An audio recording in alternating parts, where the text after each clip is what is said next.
251. Xiao Wanchun rebukes Hong Chengqiu. After the collapse of the Hongguang regime, the anti-Qing resistance in the southeastern coastal regions continued. In June 1645, Ming officials Huang Daozhou and Zhang Zilong established a new Ming court in Fuzhou, enthroning Prince Tang, Zhu Yujian, who became known in history as the Languo Emperor. Meanwhile, in Shaoxing, officials Zhang Guowei and Zhang Wanyan supported Prince Liu, Zhu Yihai, as the regent. Thus, two southern Ming regimes emerged simultaneously. To suppress the resistance, the Qing court appointed Hong Chengqiu, a former Ming general who had surrendered to the Qing after the Battle of Songshan, as the military governor of Jiangnan, tasked with pacifying the region.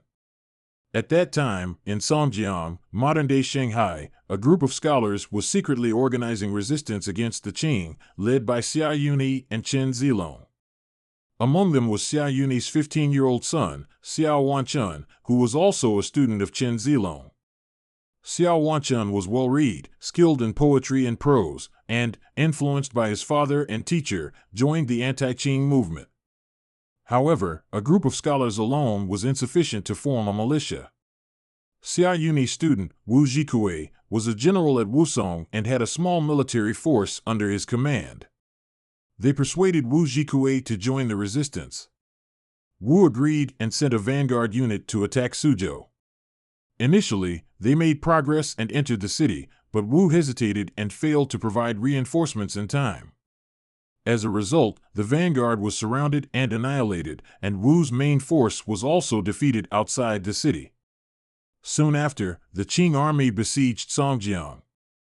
Xia Yuni, his son, and Chen Zilong managed to escape the encirclement and hid in the countryside. The Qing forces launched a manhunt and attempted to lure Xia Yuni into surrendering, but he refused and chose to drown himself in a river. Before his death, he left a final testament, instructing Xiao Wanchun to carry on the anti-Qing cause. Xia Yuni's sacrifice filled Xiao Wanchun with grief and deepened his hatred for the Qing. He and Chen Zilong secretly returned to Songjiang, intending to reorganize a resistance force.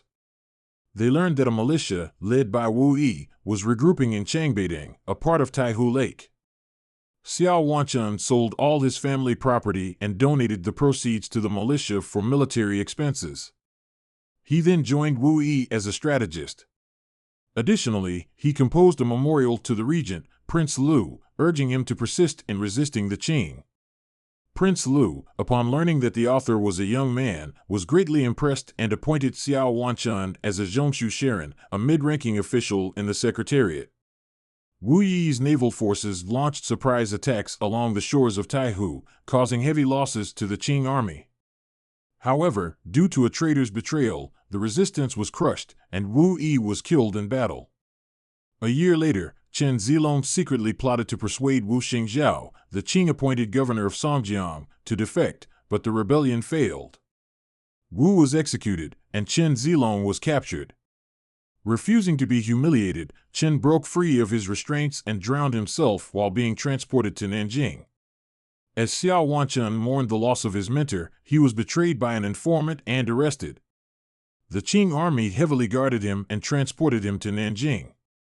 Xiao Wanchun was imprisoned for 80 days. During this time, he wrote numerous passionate poems and letters to his friends and family. The threat of death did not terrify him. What grieved him most was his unfulfilled ambition to defend his nation and restore the Ming dynasty.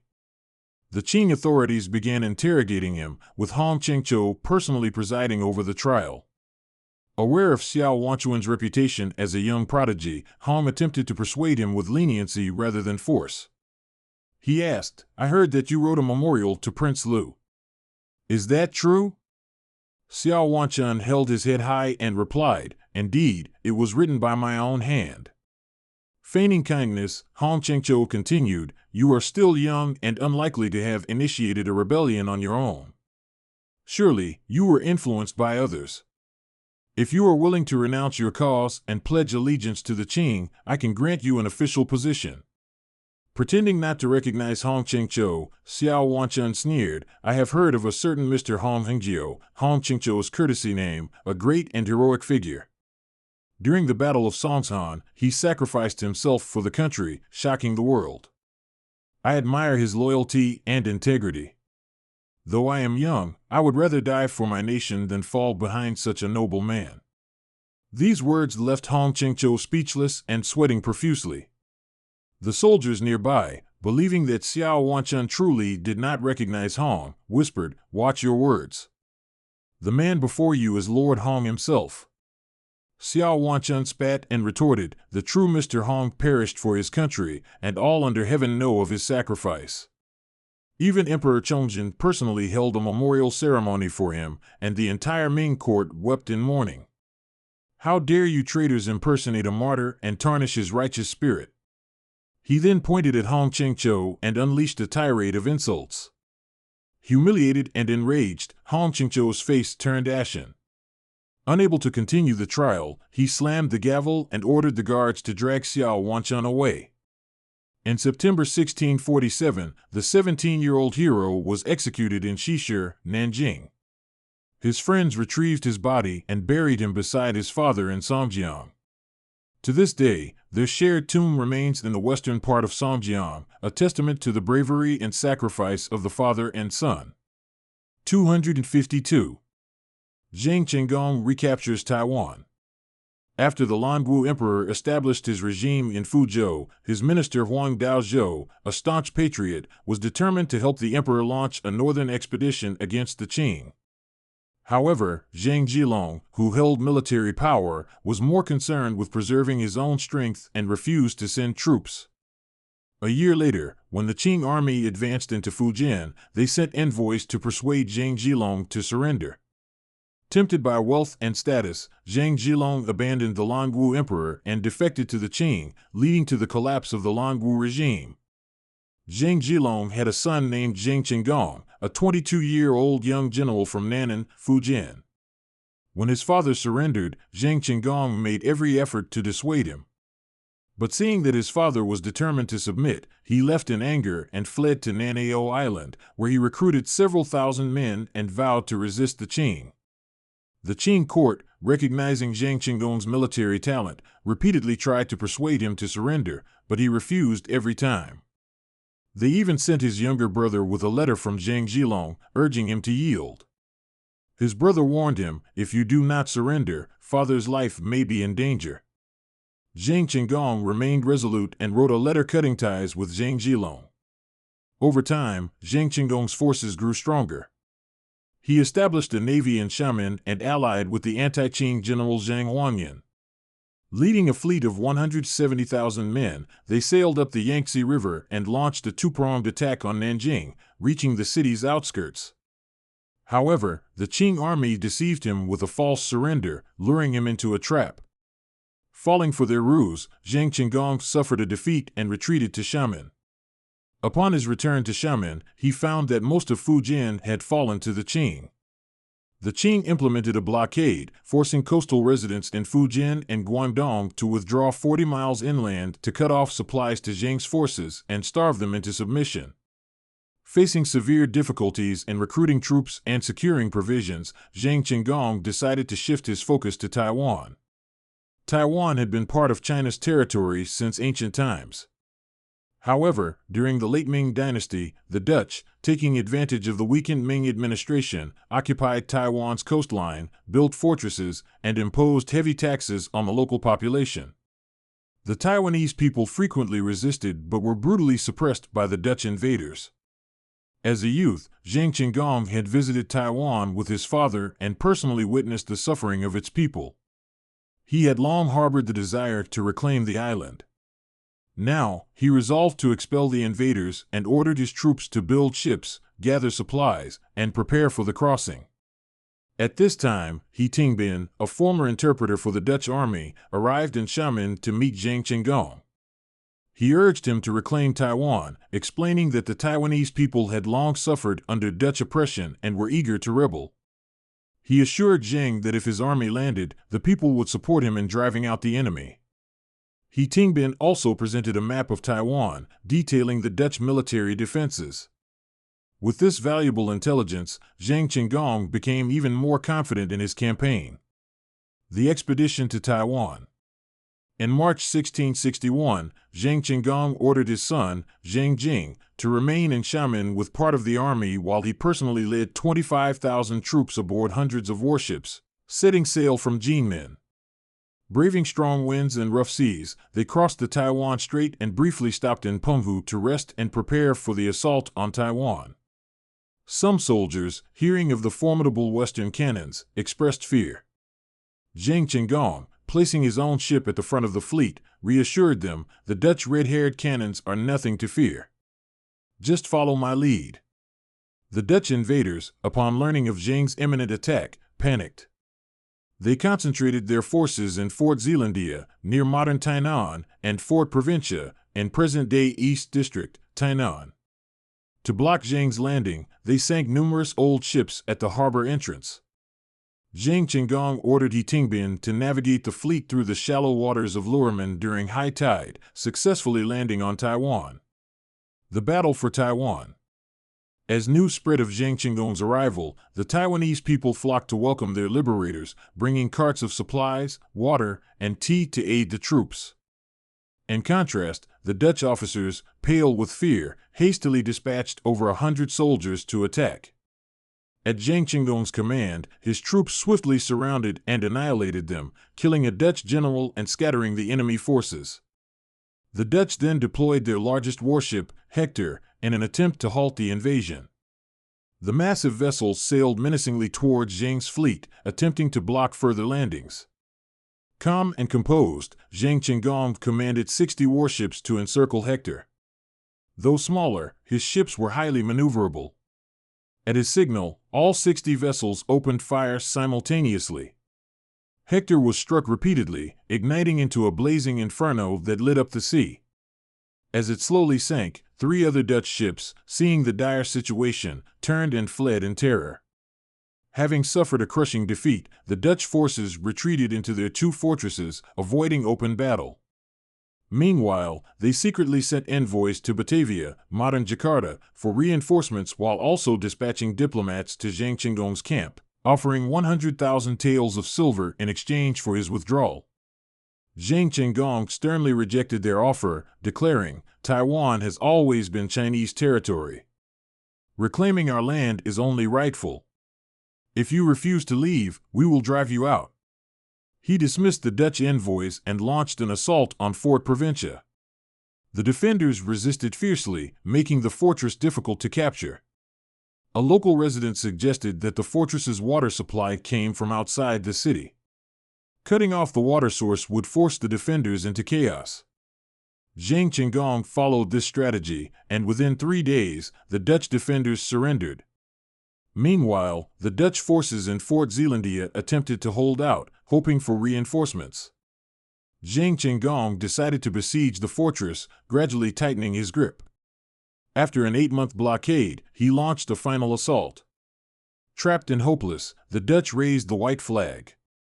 In early 1662, the Dutch commander was forced to sign a formal surrender in Zhang Qinggong's camp. Humiliated, the Dutch troops withdrew from Taiwan. Zhang Qinggong, a national hero. By expelling the Dutch and reclaiming Taiwan, Zhang Qinggong restored China's sovereignty over the island. His victory cemented his status as a great national hero in Chinese history. 253. Leading Wu's campaigns in the southwest.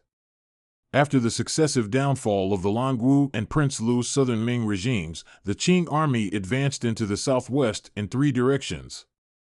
In Zhaoqing, Ming officials such as Chu Shixi gathered to support Prince Gui, Zhu Yulang, and proclaimed him emperor under the reign title Yongli.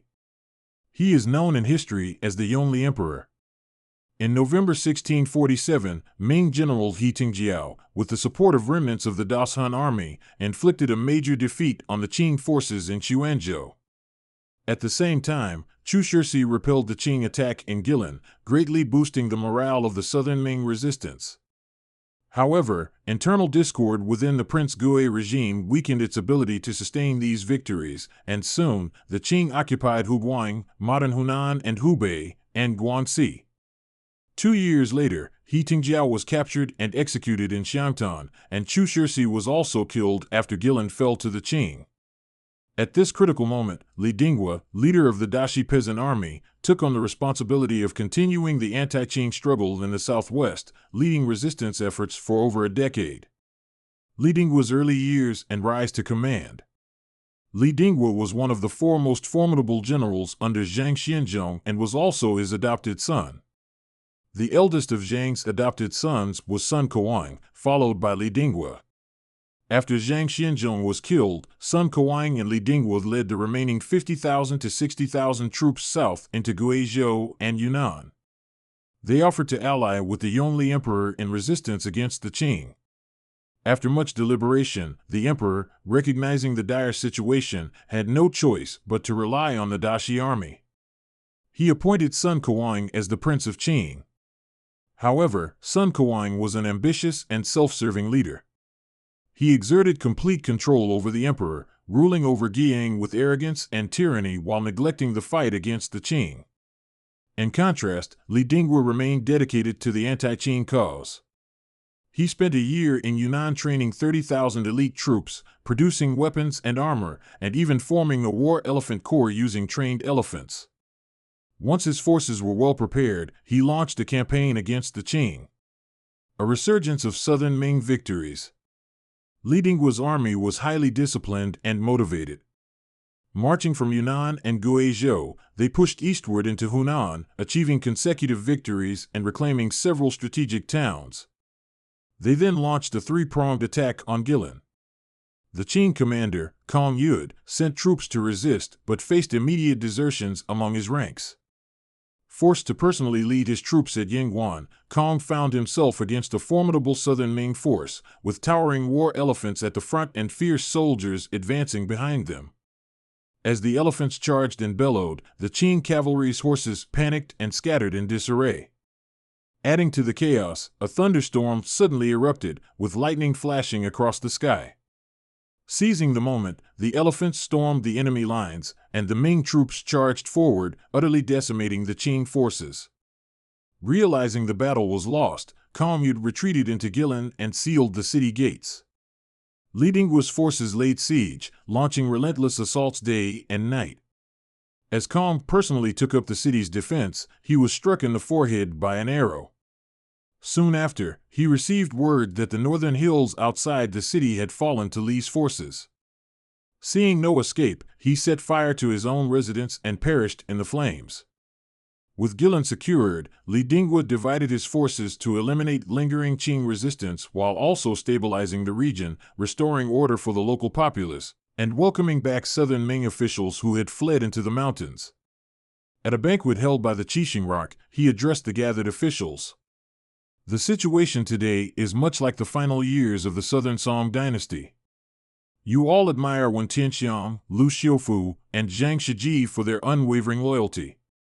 Their devotion is indeed immortalized in history, but we fight for our country not to meet such an end, but to save it. The officials were deeply moved by his resolute spirit. Upon hearing of Li Dingwa's victories, the Yongle Emperor conferred upon him the title of Prince of Xining. Li continued his advance, capturing Yongzhou, Hengyang, and Changsha, eventually threatening Yuezhou. Alarmed, the Qing court dispatched Prince Nikin with 100,000 troops to retake Changsha. Recognizing the overwhelming enemy numbers, Li Dingwa strategically withdrew from Changsha, but not before setting an ambush on the road to Hengyang. As Nikin led his troops in pursuit, they fell directly into the trap. In the ensuing battle, Nikin was killed on the spot. Betrayal and internal conflict. Li Dingwa's growing success sparked jealousy in Sun Kuang. Feigning goodwill, Sun invited Li for a meeting, intending to assassinate him. Realizing the scheme, Li had no choice but to withdraw from Hunan and return to Yunnan.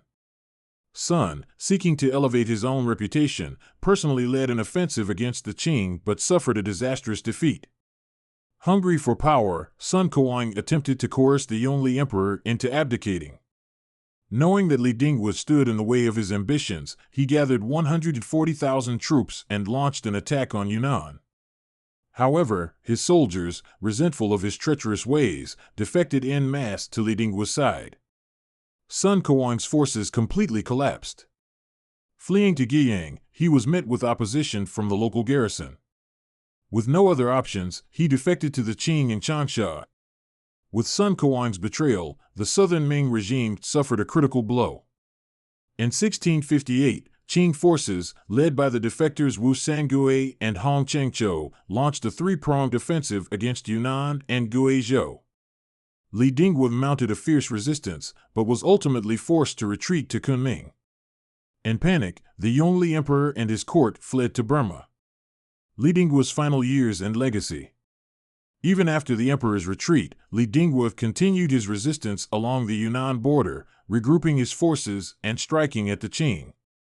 He sent envoys 13 times to persuade the Yongle Emperor to return, but the emperor, fearing for his safety, refused. In December 1661, Wu Sangui led 100,000 Qing troops into Burma, forcing the Burmese court to surrender the Yongle Emperor. He was taken to Kunming and strangled to death by Wu Sangui. With his execution, the last vestige of the southern Ming regime was extinguished. For over a decade, Li Dingwu had fought relentlessly against the Qing. Though he never realized his dream of restoring the Ming dynasty, he remained unwavering in his resolve. His resistance continued until illness took him. As he lay dying, he left his final words to his son and officers. "It is better to die in the wilderness than to surrender." Li Dingwu's unwavering loyalty and courage made him one of the most formidable heroes of the late Ming resistance, and his name lives on as a symbol of unyielding patriotism.